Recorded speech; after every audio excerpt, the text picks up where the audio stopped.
Welcome back to another great episode of the Vision Lab podcast in partnership with Nexum Creative.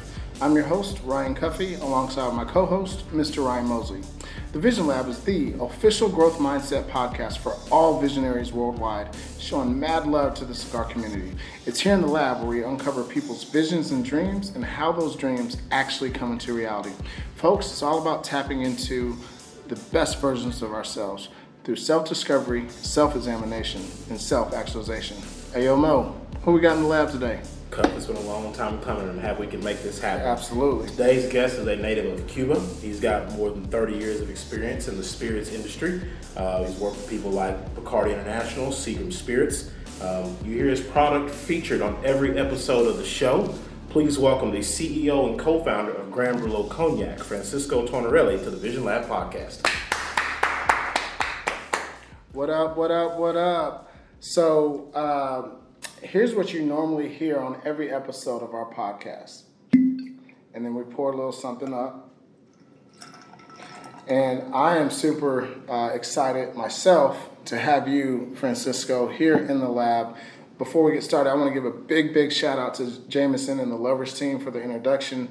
Since this partnership has happened, it's just been a really beautiful working relationship. And so, the product itself is amazing, and we're going to get into that, but such an honor to have you here into the show today, sir. No, thank you very much. Thank you for that warm welcome. Absolutely. It's truly a pleasure to be here, and it is a long time coming. And I'm here to tell you our story, and fulfill the vision of this program. And like you said, it's the best realization of ourselves and the people that we impact. So, first question that's on Cuff and I, both of our minds, why cognac? My experience in beverages, I was always very interested in terms of what was up and coming, what were people looking for. When I worked at Seagram, I was what they call the global group head of tequila. And back then tequila was 5 or 6 million cases, and it was largely controlled by two large companies. It had one set of cocktails. And although there was a lot of Mexican food, everything was, and that was part of the success of tequila, right? Because it was an occasion tied to meals. Today, tequila is almost 20 million cases or thereabouts. In terms of consumption, it's very, very diverse. And what I found in cognac was the same thing. It was a small category, growing very fast in double digits. There was a huge aspect of cocktailability to it, and cognac, when you go back in history, it was one of those. It was a base spirit for many of the cocktails that you have today. So all I could see was basically through education and through trial and through a strong strategy that focused on quality, premiumization, and cocktailability, that this category could only go but up. Wow. I actually want to hit the rewind button, right? I want to go all the way back to Cuba. Right? Did you grow up in Cuba? No. I'm very proud to be Cuban, but we left right in the revolution, right during the revolution. Everything was confiscated. Our family lost everything, and we had to start all over again. We're very grateful to this wonderful country for giving us that opportunity. So my wife is an eighth Cuban, and I had a chance to go to Cuba when everything was opened up for however long, maybe a year, 18 months or something like that. Love the history, the architecture, the people, just a phenomenal country to be in and really look at. You talked about the fact that your family lost everything. You guys came here to the States. How did that impact you in terms of like developing a work ethic, your character, your vision on how you move about and through life? Yeah, when you see a father working 2 full-time jobs and giving you everything, it instills in you a sense of responsibility, an extremely strong work ethic, and one of sacrifice. Mm-hmm. Where basically you live for other people, right? And it's not about being totally selfless, but it just shows your commitment, your sense of responsibility to to do things beyond yourself, right? And that's what we saw in our home, and we just saw a lot of hard work, dedication, and it weren't words; it was actual actions that we lived. Yeah, and I can speak from personal experience because, like I said, my wife's grandfather is full Cuban. The love, the hard work, community, family, those are really core tenets of the culture. As you become the president and CEO of Grand Brulot, does any of that translate to the business world? Completely. For example, one of the things that when we started this company, the company is called Distiller. And Distiller is comprised of two words, distillat and alier. Distillat refers to that first liquid that comes from distillation. And it's a proof of all the dedication, hard work of many people to make sure that the quality of the product, the grapes in the field with the Tardy family, making sure that that we recognize all the effort that goes into that first drop. And then alier comes in, it's from the forest, alier forest, and that's a very strong wood, right? So it's a point of bringing together that dedication and hard work, and with that strength. And that strength comes from character, and that's what we build on. I love that. We're looking at this bottle, right? It's a beautiful design. Obviously, it's a great product. We stand behind it for a reason. To double up on your background being tied into Grand Brulot and the business, when you guys are actually saying, okay, we want to make a cognac, but obviously you've got a little different flavor than just your regular everyday cognac. Why go in the direction when it comes to the coffee and some of the undercurrents, if you will, of Grand Brulot cognac? Well, to give credit where credit is due, the original product was developed by Romain Francois Bruno, and he created this product back in 2013. And in June 2015, he asked one of my good friends and partners up in New York that if we were interested in investing in his business. And we loved the liquid, we liked the bottle, we liked everything about it. And when we looked at it, we started studying, because one should look at things not from what they like, but more importantly, how other people are going to engage with it, right? So what we did was we studied it. We validated all of my thoughts behind the category, and then we were looking to the consumers and the people on the ground, bartenders, bar owners, general market, African American, Asian American, Hispanics, to give us their thoughts on what that initial product looked like. And I always tell people that it's never about, no one person ever creates the whole success behind anything, right? It's always a group of people. And for example, and going back to the story about in terms of those values that you have, humility is huge. Wow. Right? So you got to be humble enough to know what you don't know. And then you got to go back and say, let me ask the people that deal with this every day what they think. So we tested that original bottle, and bar owners, the people that serve the drinks, the people that serve the bottles on the floor said to us, listen, really pretty bottle, but it really doesn't work because it's going to tip over in bottle service. Okay. If you're saying it's cognac, well, is it all cognac or just a little cognac? And if it's brandy, is it French brandy or is it just any brandy? And if you're saying coffee, what kind of coffee? And if it has coffee, does it have caffeine? Doesn't have caffeine. So at the end of the day, it was all these things and saying, you know what, we have a great germ of an idea. It's a nice product, but let's give people what they're asking for. So for example, this wonderful design that we have, I actually copied it from a bourbon entry. It was in the New York Times, and I thought it was fantastic. And it had the elegance. It had both the masculine and it was both attractive to men and women. And the label was something that stood out with colors that people were embracing, which is black and gold. So what we did was we basically said, well, and me personally, for me, anything that I was ever engaged with, everything had to strengthen the story. If you wrote a book, all the chapters have to lead to that wonderful ending. You can't skip a chapter, right? So like that in this bottle, It's an 80 proof VSOP cognac. VSOP means very special old pale, and it's minimum 4 years in barrel. We're 4.5 to 5 years in barrel. Wow. Right? Going back to before about Distiller, the Lier, which is from the Lier forest, that's where we have our wood. So we have from that wood, which is grainy wood, which imparts a lot of character to the drink. Our coffee, we chose the best coffee. In fact, in the coffee, originally we went to Ethiopia. We went to get the coffee from Ethiopia, right, which was really resonating high among consumers, but it didn't blend well. So then we said, well, what's the second best, or the second that blends well with our brand? And we chose Ecuadorian. And if you look at the coffee market, 70% of it is Arabica bean, and a lot of people talk about Arabica. We went with 30%, which is Robusta, right? And the Robusta worked better. If this was just a marketing story, we would have gone, with Arabica. Play on all those things that people like to hear.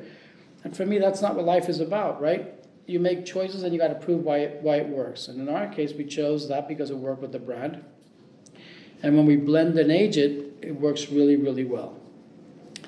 Also in caffeine, energy drinks were really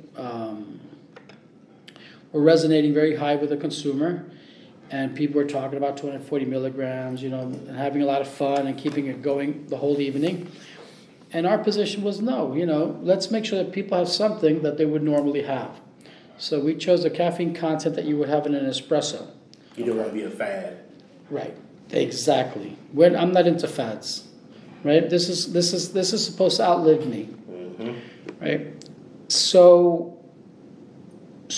whatever you have Grand Brulot, you're getting that 80 proof, which is 40% alcohol. You're getting spectacular coffee. You're getting the caffeine that you would have in a shot of espresso, and it's aged it's aged 4.5 to 5 years in barrel for the VSOP, but then we age it again with the coffee and the cognac. What do you mean you age it again? Yeah, when we make the blend of the VSOP with the coffee, we age that liquid again, and that can be anywhere from 3 to 4 months. If the master blender decides that it fits the profile earlier, he'll make that decision. But that's why we say that this is a brand that the coffee and the cognac are blended and aged together. Wow.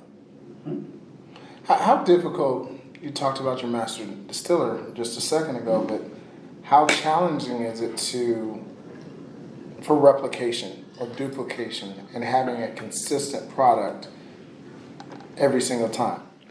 Well, that's his job, right? So, for example, our distillery is one of the major suppliers for Hennessy, right? So that's a great validation of our cognac, our eau de vie, right? It's his job to make sure that every drink is, as I always said, this is what I've been saying for my whole life. It always has to be as good or better than the last, right? So when professionals in the industry, people with a very developed palate, taste Grand Brulot, the instant playback is, oh, this is perfectly balanced, right? And that makes a lot of sense because it is. I mean, you got 3 different flavor profiles. You got a lot going on, but it is a perfect balance. Yeah. And it goes really well with, that's why, maybe I'm getting ahead of myself, but for cigar smokers, we were at the Big Smoke in Nevada in 2019, and we were, and I say this, and somebody can say that I'm wrong, but I'm not, and that's that we were the preferred drink in Las Vegas at the cigar show. There were 4,000 people there. Everybody was at our table, and when they'd come over, I'd say, hey, can I tell you about the brand? He goes, oh, God, no. Everybody's already told us about it. We just want to drink. Oh, wow. That's a huge compliment. Right. Well, as we continue this interview, allow me to say thank you to a woman who has supported us, and we are happy to support her. That's at Lita Brown and the family of Blowing Smoke Cigar Lounge. Congratulations on the new location. Visionary's new location is 1604 North I-35 in Lancaster, Texas. The zip code is 75134. EB, thank you so much for all your support. Congratulations on the new digs. We will see you soon. Absolutely. So, okay, so we kind of got into the cigar realm. When you look at this, how do you pair this? Like, what is this paired with? Is this paired with a mild, a medium, a full body? What is your recommendations? And one of the things I didn't know, by the way, Francisco will have a cigar every now and again as well. Yes, I love a cigar, but people that know me, I'm all about the environment and the socialization. So I'm by no means an expert. I leave that to people that know a lot more than I do. Mm-hmm. But I love a Padrón, Aniversario. Yeah, that's me all day. Yeah, I love them. I love the Montecristo. The other day I was having my daughter. Her friends are the families of La Flor Dominicana. Oh, really? Yeah. Okay. La Flor Dominicana.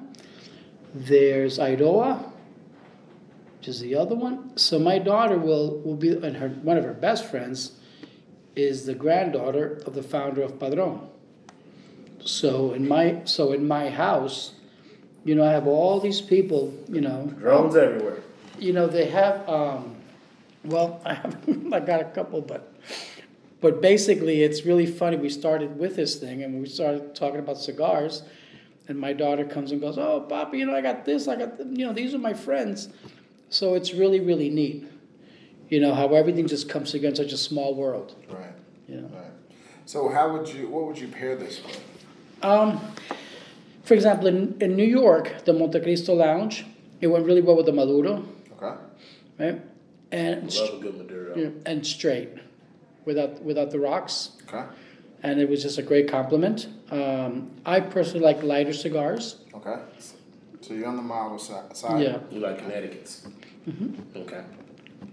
So it's about preference. We had what we usually do is we'll ask people, definitely not me, but they can tell you exactly why one cigar pairs better than the other, and then the type of cocktail they would prepare for it.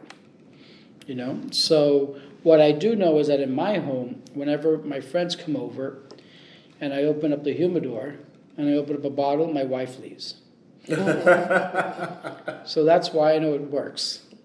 So the bottle's gone, the couple cigars are gone, and it's a phenomenal evening or early morning. I love it. So, real similar to cigars, they're different notes, different profiles, different regions, etc. What's inside and we're not looking for like the special sauce, right? Mm-hmm. But like what is in Grand Brulot? Well, it's They pause because they just guard their proprietary information. Yeah. No, but this is a really good question, because if I weren't able to answer it, What kind of owner would you be? then you got to look for somebody else. Right? So, for example, we're from the Fines-Bois region. In Cognac, there's 6 regions. Right? We're from the Fines-Bois, and our wood, the wood that we use for the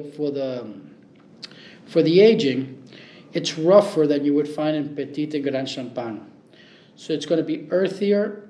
It's going to be, I hate to use the word rougher, because when you taste the product, it's extremely bold. smooth. It's more bold. Right. And it's a really rich taste. Yes. It's like when people talk about vodkas, right? And they say, no, 6-time distilled, 8-time distilled. Well, at the end of the day, you're drinking alcohol with water.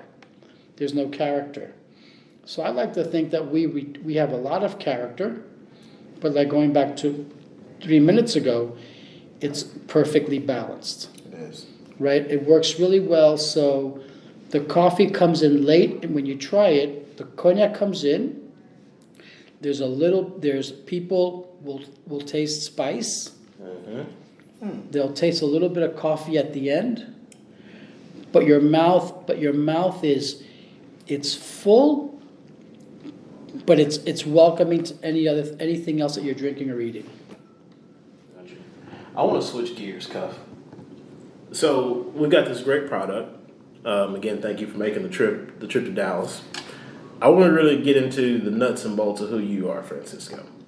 Obviously, your background, you've seen hard work firsthand and you know what it's all about. But what are some of the tenets that you stand on when it comes to business? Like when you wake up every day as CEO and co-founder of this amazing brand and this amazing product, what's your mission statement as far as you as an individual? What do you stand on? I stand on integrity. I wake up every morning knowing that I love what I do, right? So when my kids asked me, they said, "What do you want from this?" I said, "I want my grandchildren that every time they go to a bar, they see Grand Brulot. They see that bottle in the best places, and they know all the hard work and sacrifice that went into that bottle." So the most important thing is the hard work, deep appreciation of people, keeping my emotions in check to make sure that I'm always motivating and leading. I don't accept any excuses because for me that's a sign of weakness. You can hit unfortunate circumstances. We all have. I've had my share. But it's all about taking responsibility for your actions. And that for me is there is no excuse, right? So it's getting up in the morning, loving what you do, treating people right,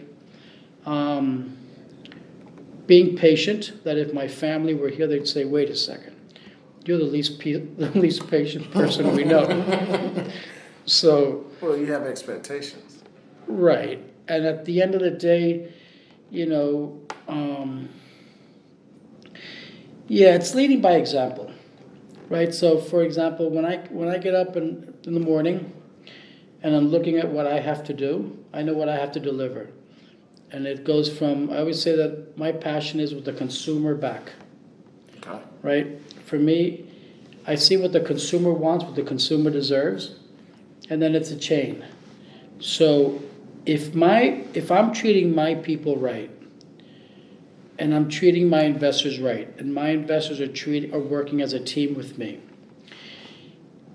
and all of that respect and trust has to start filtering down, right? Because at the end of the day, if I treat the sales company correctly, and everybody that works with me treats them with the deep respect that I demand, that's non-negotiable. Non-negotiable. No, I've gotten rid of people for being disrespectful to people, and I've thrown people I thought were my friends out of my home for being disrespectful to people that work with us. So that's not negotiable. So if you're a good person and you treat everybody with respect, ultimately that plays back to the consumer.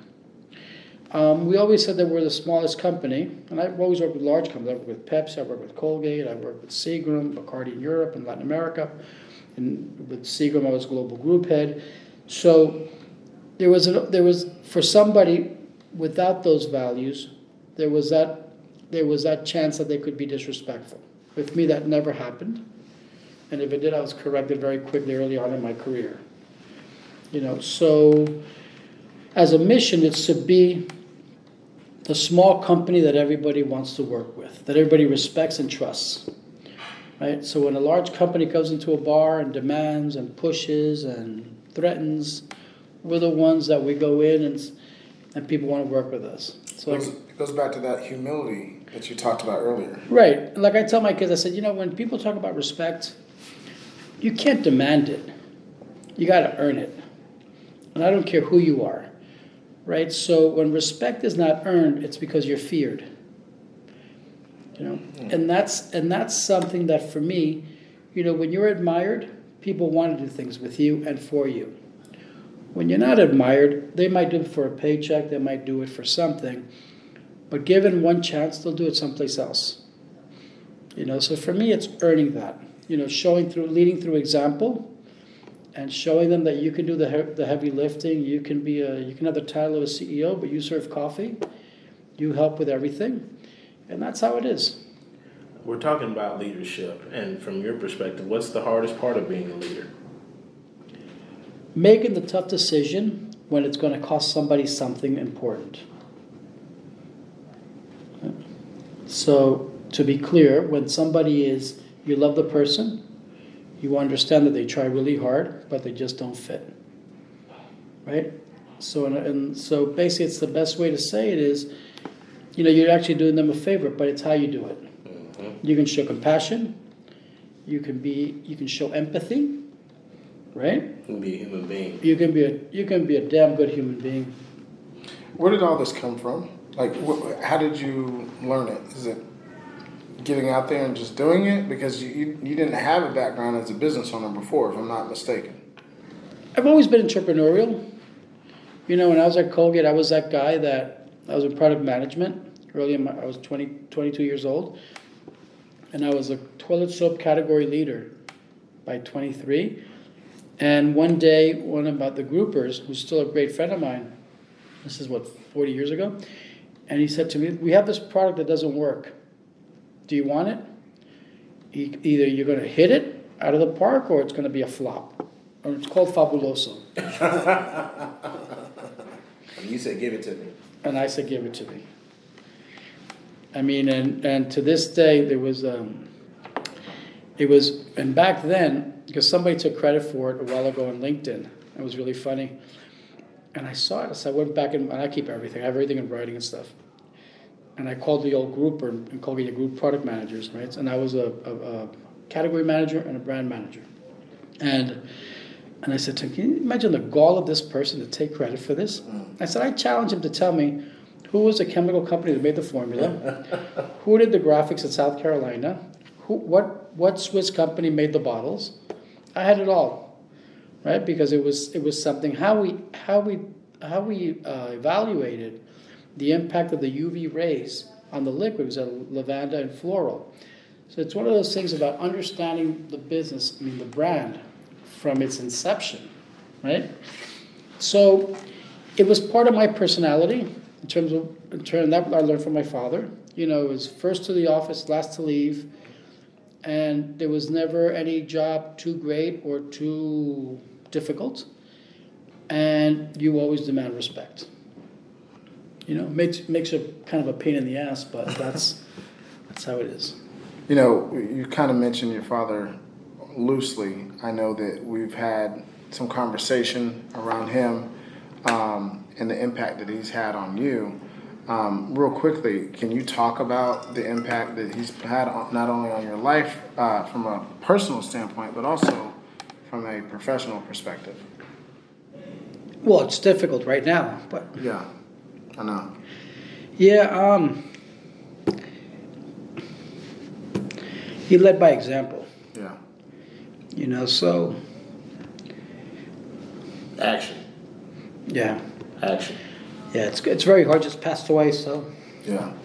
And we as we've said before, for who you are to us and the respect that you've given us, we obviously share our condolences as it relates to that. But I think you're doing a damn good job of, following in his footsteps. Yeah. So it's been an incredible relationship and watching the brand take off. I'd like to get into the market, right? Yep. And what do you think the market, obviously you did a market analysis, right? Yep. You know what, certain specific demographics are doing, why Grand Brulot was the selection. But I'd like to get into where the market is against the forecast that you originally saw a couple of years ago. Well, the brand, when we launched it, it was fourth quarter 2018, right? And our projections were very aggressive, right? So anybody in this business knows that one thing is what you put on paper, and then the other thing is reality. And the reality is basically impacted by timetables. You're a new brand with a new proposition. People would often refer to us as a truly unique brand. We are the only 80 proof shot of super premium coffee in every shot with a VSOP cognac, right? So the first challenge was getting the distributors, once they signed on, when they were actually going to launch the brand. So that in of itself had some delays. So where we are was largely impacted by delays in rollouts by distributors, and then COVID basically hitting us extremely hard. In New York, for example, we had over 260 accounts. We had everything from, we were the espresso martini at Bagatelle. We had the Christmas drink at Radio City Music Hall. Wow. We were one of the many drinks at Dead Rabbit. We were at La Goulou. We were at Le Ville Bouquet.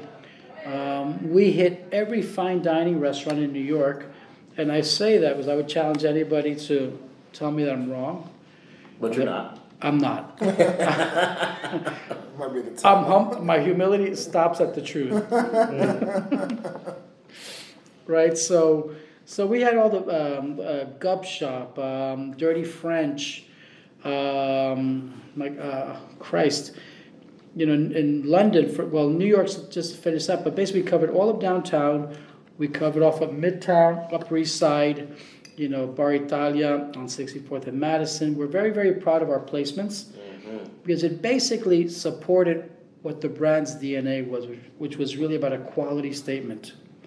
And more importantly, it's a brand that not only works on its own, where you can sip it straight, you can put it on the rocks, but then the range of everything else is just extremely versatile.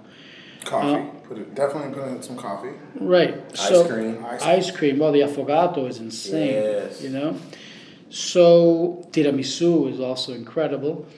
But it's a brand that just works. But the most important thing and what we're focusing on right now is the espresso martini. Because I would challenge any one of these wonderful listeners to do the espresso martini with Grand Brulot.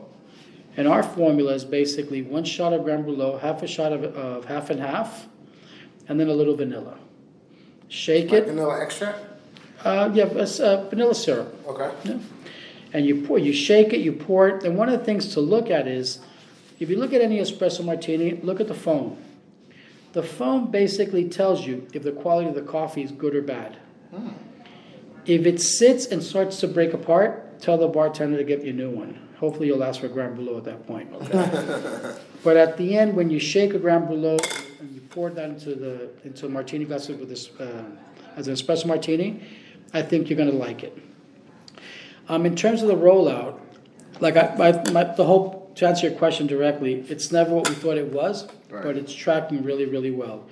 In terms of distribution, we're extremely proud. In terms, we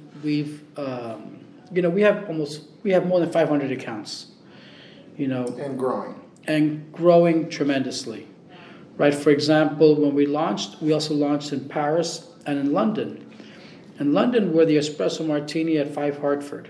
5 Hartford, if you Google it, it's the most exclusive club in the world. Wow. Where is it? It's on Hartford Street. Oh, okay, gotcha. Excuse me. Right? But it's a club where it's George Clooney, his wife. It's really well-known people, extremely private. It's so private they won't tell you what the cost is, and it's extremely exclusive, and we were chosen. So I think that says something. In Paris, for example, we're at the Park Hyatt Hotel, right? The Park Hyatt Hotel. We have Jean Munoz, who's the bar director. I took on a bigger position, but there we are. They do the espresso martini, but they also do some of their own creations. But these are all incredible places. In 2019, Le Syndicat in Paris was chosen number 1 bar in the world. We're there as well, in one of their own drinks. So if you take Paris and London, between those two, we have over 100 accounts. If you go you go across the pond, you go to New York.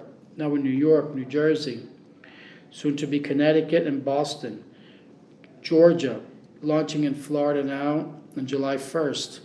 Texas and California, soon launching in Colorado. Yeah, and that was one of the things I was going to get to in terms of, westward expansion. But before I get into that, why is it so challenging to get distribution?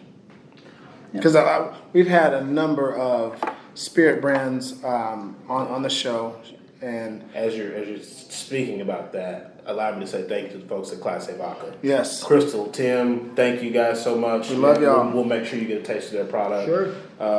Visionaries, the Instagram handle is at Class A _ vodka, I do believe. That's Class A with a K. The slogan is Class in Every Glass. We have them on the show for a reason. We stand on it for a reason. Make sure you get your hands on a bottle of Class A vodka. Absolutely. But, you know, Love to try it. yeah, We'll make sure that it's happens. amazing. It's French distilled, Yes. also. You know, Wonderful. So another connection to France. We think TVOP may need to take a trip to France. Just But maybe so. we had Francois on the show. Right? Yeah, we had Francois. But in all seriousness, like, why is it so challenging to gain distribution, number one, and then allow your distribution to get you into the really, you know, important markets and bars and hotels and things like that? Well, alcohol is highly regulated, number one. So the compliance piece is quite complex, right? So that's number one. Number two is you have tens of thousands of brands, and everyone's vying for attention, right? So at the end, here I come, you know, my group, right? We come in with Grand Brulot. The great thing, so going in with something new, it's untested, right? So they have, if they're going to be spending effort on the sales, you know, it's a lot easier to sell Casamigos than to sell Grand Brulot, right? New segment, new offering. So it's my responsibility to make sure that we have the tools to facilitate that. And we do. It's the beauty of competition. Sure. You know, you gotta work harder than the rest. As an experience, going back earlier in terms of who we are as a company, as a culture, we're very, very small, but there's a lot of talent. You know, our investors are Class A. You know, the people that we work with all have experience.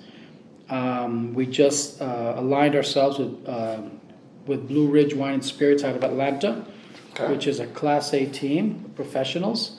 They have incredible experience. And not only are they a great partner, but I have known them now for almost 8 years. And it's a relationship. When I was CEO of Stock, they were interested in buying one of the brands that in my portfolio. And that negotiation said the kind of people that we were. You know, and lo and behold, years later, it was like, why don't we work together? Wow. You know, so it goes back to validating. You know, life is all about series of steps. Sure. Right? And if you're on that stairway and you built it, right? I'm just thinking of this now. Probably Grand Brulot is making me feel very good. There we go. Sound a good product. But if you're building that stairway and you skip a step, someone can fall through. Wow. Right? So you got to make sure that when you make every step, you make it sturdy to withstand that weight so that you can take the next one. I want to interject for a second because that's powerful.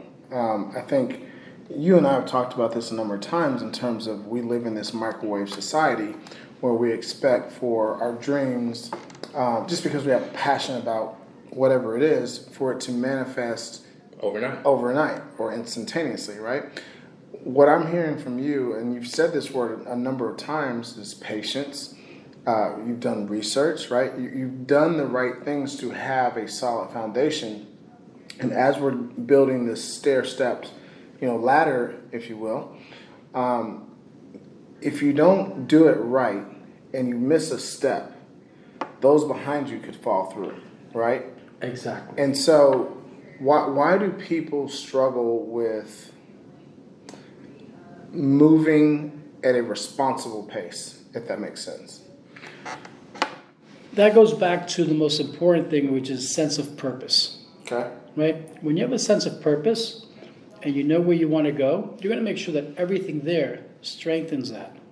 If you don't have a strong sense of purpose and it's just merely, call it a superficial goal, right? Which is basically, I need this amount of money, I need to make it so quick, and I don't care who I burn in the process. Those steps are not going to be very sturdy. You're going to have to tiptoe around it. You're going to have to tiptoe because the culture's not right, the product is weak, the partners are not there, are not committed, the people that you're working with are not people you can trust. So that's going to be a very wobbly staircase or ladder, right? How do you build solid relationships with partners that won't necessarily benefit from your success or failure in your business, right? There's partners that you have within your business model, right? That you have to lean on. It may not benefit them one way or the other. You know what I mean? Like, how do you massage those relationships or even build those relationships? Because earlier you mentioned the company that you worked with as a CEO before. They came back and now you guys are partnered together, right? Like I'm sure you didn't know 5-6 years ago, however long it was, that they would come back on the scene. You see, the way that you phrased it helped me prepare the answer. Sure. Right? Because for me, it's never about, we're sitting here, right? But it's not about the podcast, right? That's just incidental to the fact that we're sitting. This is about building a relationship, that when I leave, you go, hey, you know what, Francisco's not a bad guy. Maybe he can help me, I can help him, maybe the three of us can do something, right? Because when I leave, they should say, I think I can trust him, right? And through time, you're going to say, I can, or shit, where was that smoke coming from? I think what you're saying is, and correct me if I'm wrong, we all do business in this room, right? But what I've learned, especially over the growth of our show, is that yes, it's one thing, numbers on a sheet of paper, it costs this much, months, whatever, but people do business, with people that they like, and people that they can trust. 100%. I'm in the real estate industry right now, and I get phone calls every day. Cuff already knows. And there are certain people, like, I don't care how much money you're going to put on the table. I don't like you, so therefore I'm not going to do business with you. Completely. Like, but next time you call me, you're going to have a better attitude, or I don't care what you put. I'm not going to work with you because I don't like you. And if I don't like you, I'm not going to let you work with any people that I work with, because they're going to look at me like I'm crazy. One of the things he said when he stepped out during our break, this is the saying he had. He said, character is leaving the table when respect is no longer being served. Which is basically what you were just talking about. Yep. Yeah, absolutely. As a leader, as a guy who's out front, so on and so forth, when it comes to you, go ahead, Kyle. When it comes to you making a decision, like maybe one of those hard decisions, or just if somebody approaches you and says, hey, Francisco, we like what you guys are doing, can we sit down and talk about expanding into territory XYZ? Yeah, and that's where I was going to go earlier, too. Do you evaluate how that person is on the phone with you? Do you evaluate the tone of their emails? Like, how do you evaluate whether or not I'm going to move forward with that? I have multiple examples.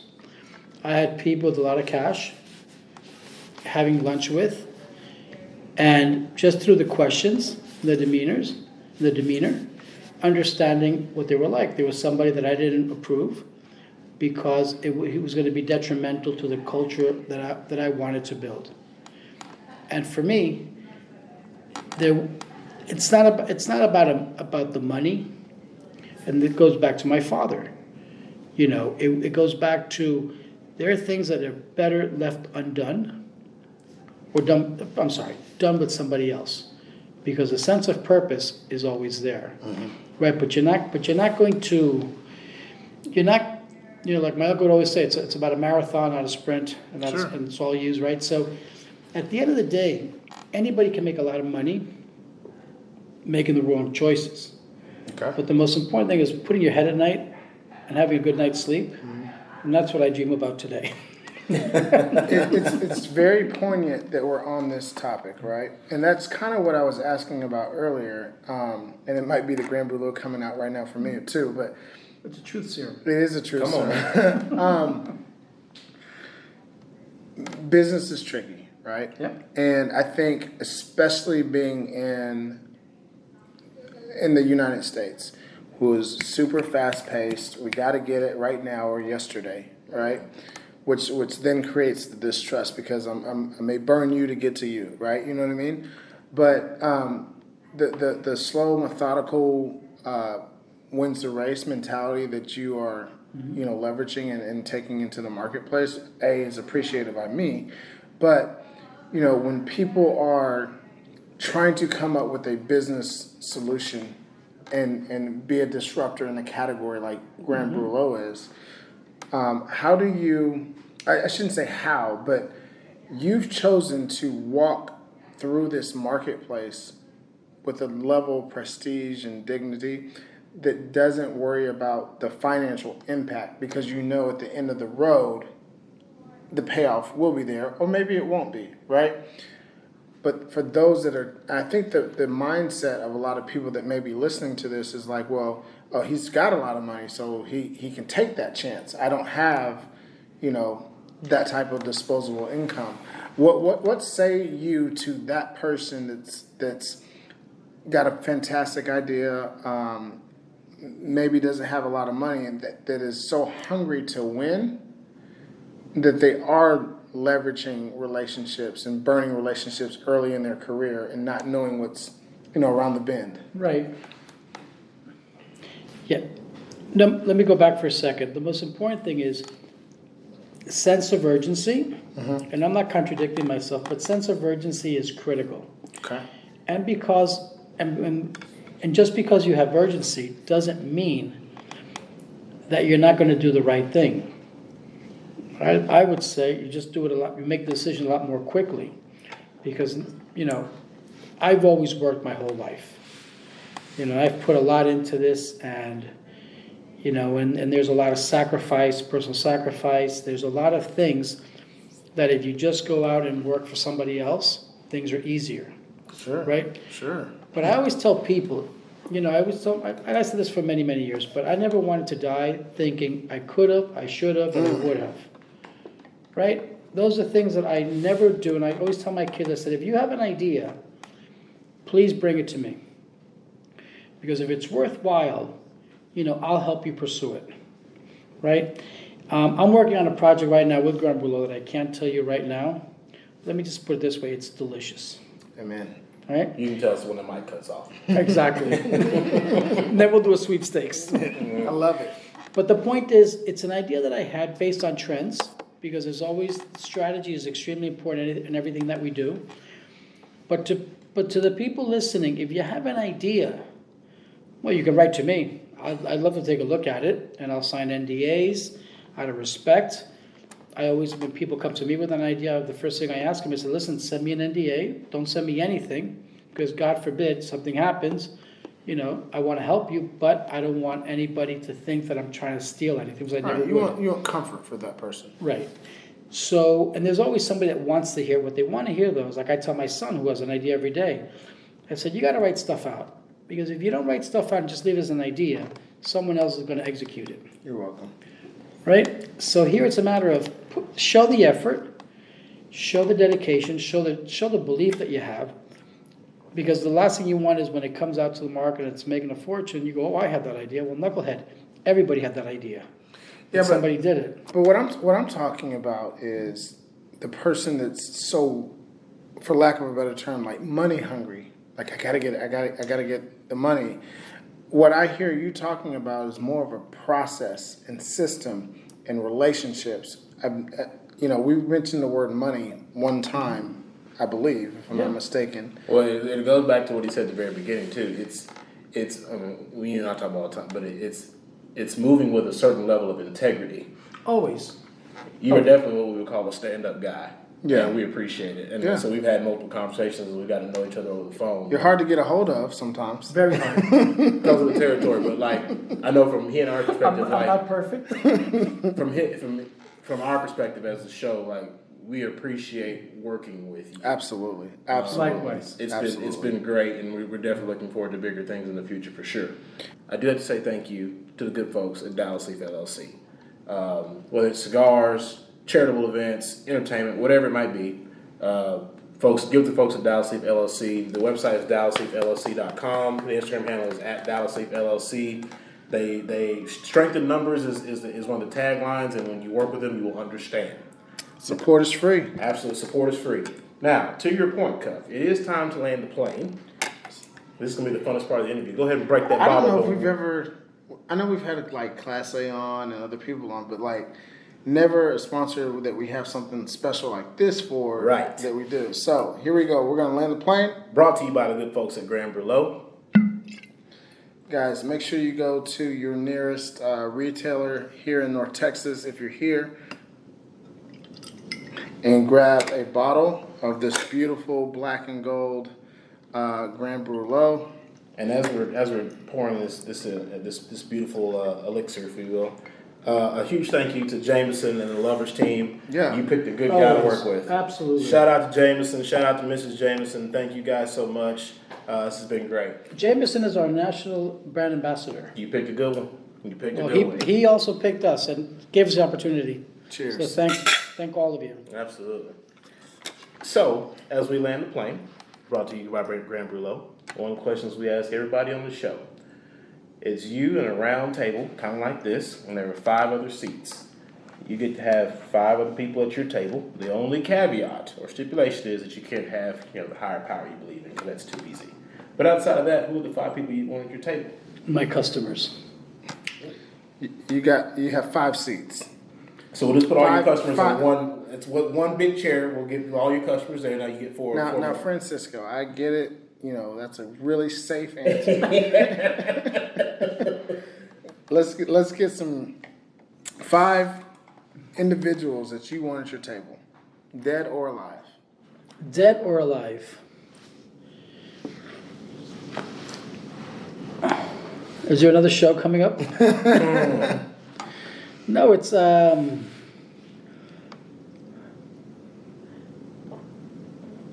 dead or alive. Who do I want at my table?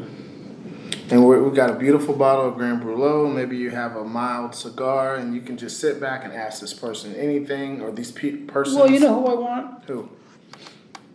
The founder of Padron. Okay. Right? So There's he's one. There's one. The next guy that I want is the guy that created, and I'm going to say this, I love those people that created something bigger than themselves. Mm-hmm. But it started out from when they thought of the idea and how they saw it through, not the last generation. Okay. Who is that? So, for example, Sam Walton. Fantastic. You know? I believe you're the first person to say it. I'm pretty sure. I think so too. Yeah, so And that's a huge one. All right, but yeah, in terms of what he thought, the other person that I would have is Melinda Gates. Ooh, never had that one on the show. 3 for Because 3. the thing with her is basically what she's doing in terms of philanthropy, in terms of health, and somebody that although she had the Gates name, but she was a star on her own. So that's how many seats is You got there? 2 left. You got 2 left. I got 2 Good table left. so far. Though. You got Sam Walton, Melinda Gates, And My customers. your customers. and the founder of Padron. The founder or of creator Padron. of Padron, however you put it. Jorge Padron. 2 more. And then I have, let me see, Walter Cronkite. Ooh. Wow. 4 for 4. Come Yeah. on. I have Walter Cronkite. I mean, that was news at its best. Yeah. It's Delivering. different time. Oh, and my favorite, Tim Russert. Okay. One was the journalism, and one was the guy that you never knew where he stood. It was just about the issues properly presented. I like Tim Russert. Shout out to him. That's a good tape. Yeah, That's a really good tape. It sucks that he passed away in 08, but that's a name I haven't heard in a long That's a time. really, really good tape. And Walter Cronkite as well, too. Yeah, that's an absolutely incredible list. I didn't realize, or maybe you can help clarify, like, why is the news and media so important to you? Because you had 2 people that were broadcasters or reporters. Right. One of them was all about the integrity of the news. Back Okay. then, there were 3 networks. I still remember the boards reporting the death in the Vietnam War. right? And you had to have total trust in the media. And it was about the news. It was little editorializing. Then, for me, it's the most important thing in life. One of the most important things is society, right? It's about what keeps us together. And it's the right information at the right time, right? And at the end, we have to know what is really going on. And you have to leave out what I think or what I believe. It's what's actually out there.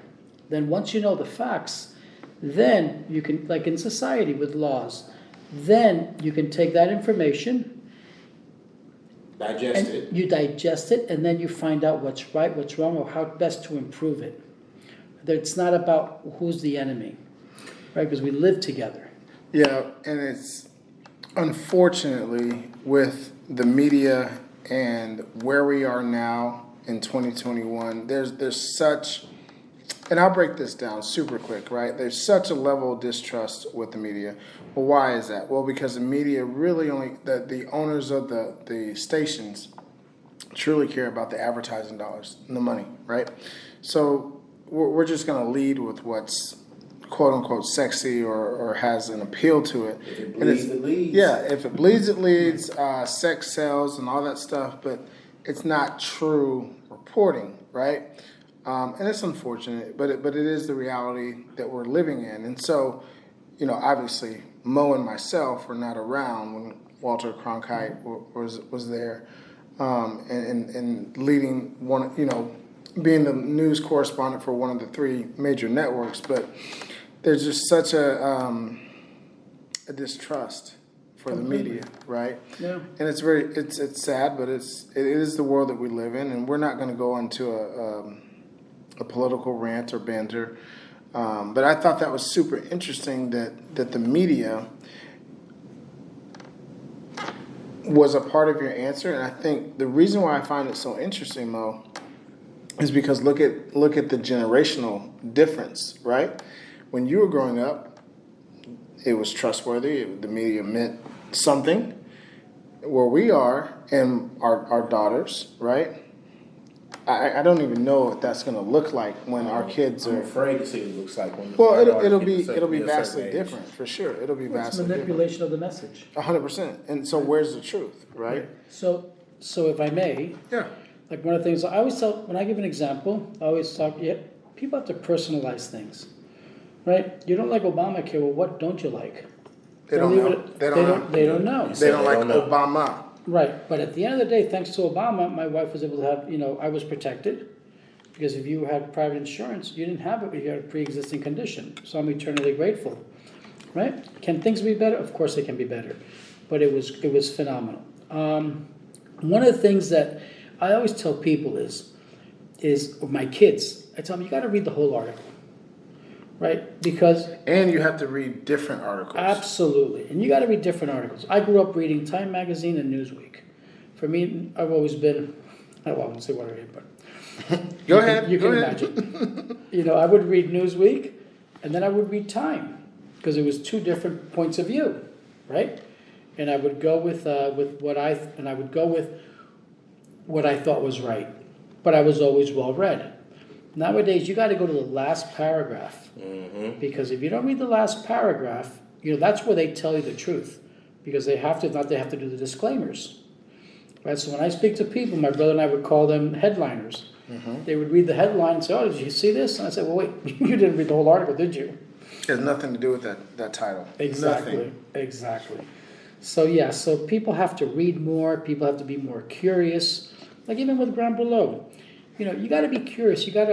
I love to research, not because I love to research, but because I have to, and then I enjoy it because I'm learning. And if I'm learning, I'm a better person for it. You're growing, for sure. So first and foremost, a huge thank you to you. A, for being on the podcast. B, for being a sponsor of the podcast. C, for making a phenomenal product. And I'm going to step out on a limb here, Mo. Neither one of us are big cognac drinkers. But we drink that. But we do vibe out with Grand Brulot. I want to encourage everybody that's listening to us, make sure, just try it one time. I think that it will be a very pleasant surprising. Big surprise, yes. The word balance came up earlier. That I think that is very, very appropriate. It's a very heavy on the coffee accent that is smooth. It is like right now we're drinking it on ice.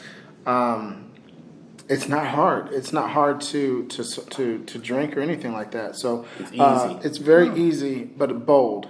You've got the French flag on there with the gold and black Grand Brulot label. You guys have seen it on our Instagram page, and if you're not already following us, please make sure you do so, and make sure you subscribe to our YouTube channel. So, Francisco, we asked this question to every single one of our guests that come into the lab. What is the long-term vision for Francisco and Grand Brulot? To make sure that Grand Brulot cocktail is within an arm's reach at every fine bar and restaurant. Love that. And how can our visionaries get a hold of you or follow Grand Brulot? Francisco at grandbrulot.com. I answer my emails. And won't answer his phone. No, definitely not my we phone. We can attest he does answer emails. We can attest to that. But the emails I will. And then that's hashtag Grand Brulot on Instagram. All right. And so in case you didn't know, we do have a magical time machine here in the lab. What advice would Francisco be giving himself from 5 years ago? So who you are today, you're talking to your younger self. What advice are you giving yourself? Don't underestimate the time it takes to be successful. Put in the work. Yeah, don't get ahead of yourself. Okay. Every step will take a lot longer. Okay. Every step will take much more effort. Okay. And if you said it costs $1, it's going to cost you $2. Just like real estate. Yeah. Come on, especially right now. Come on. All right, now we're gonna hit the fast forward button on the tape deck, right? It's old school since we're 80s babies. What advice would you be giving yourself? Well, excuse me. What advice is the older version of Francisco? What advice is he giving you today? Continue to work as hard. Continue to trust the right people. And don't underestimate the amount of effort it takes. I love it. Well, gentlemen, this has been an outstanding experience for the Vision Lab podcast. I want to do a quick toast to our sponsor, Grand Brulot. Guys, again, if you're not already, go get a bottle. I promise you won't be disappointed. Tag Grand Brulot. Let him know that you heard of him on the Vision Lab podcast. It's a really, really good product. We stand behind it, like Mo says, for a reason. Thank you, Francisco. Thank you to the Grand Brulot team. Thank you to Jameson and the Lovers team. Remember, visionaries, each one of our guests that are coming into the lab are dropping nuggets of wisdom here on the Trail of Life. Ultimately, my friends, it's up to you to pick them up. Ladies and gentlemen, my name is Ryan Mosley. He is Ryan Cuffey. The voice you've been listening to is Francisco Tonarely, the owner, CEO, co-founder of our sponsor, Grand Brulot Cognac. Yes. Francisco, thank you again for making the flight. Thank you for your time. Thank you for sitting in with us. And obviously, we look forward to a bright future with each other. Ladies and gentlemen, this has been another episode of Vision Lab Podcast, and we'll see you guys next week. Thank you. Blessings.